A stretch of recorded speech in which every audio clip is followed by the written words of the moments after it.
Elisa Martin, vous arrivez nettement en tête sur votre circonscription avec un écart assez conséquent avec Émilie Chalas. Quelle est votre première réaction?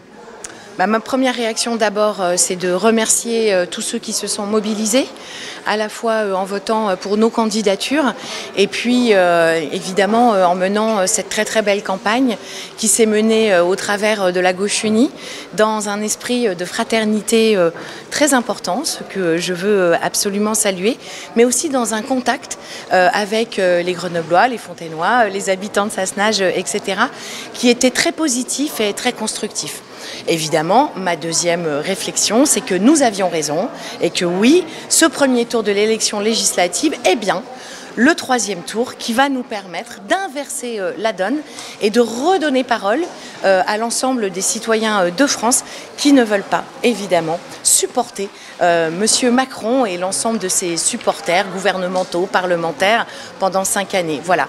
Et ça, nous en sommes particulièrement, bien sûr, fiers. Le partage des richesses, l'urgence démocratique, la planification écologique, voilà ce que nous proposons et voilà ce que nous ferons à l'Assemblée, appuyé bien sûr par un gouvernement de la nouvelle Union populaire, dans 10 jours.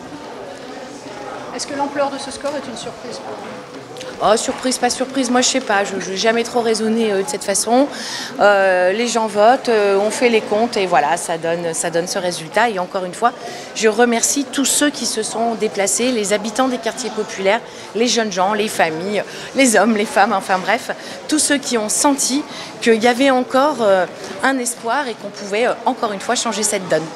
Votre fait majeur, c'est pas l'abstention, justement, plus d'un électeur sur deux? Bien évidemment, c'est même, je dirais, la difficulté majeure, quoi, hein, c'est qu'un certain nombre de nos concitoyens, et non des moindres, dans leur importance, considèrent qu'au fond, tout ça, ça ne change rien. Eh bien, je leur dis, si, ça va changer et ça peut changer.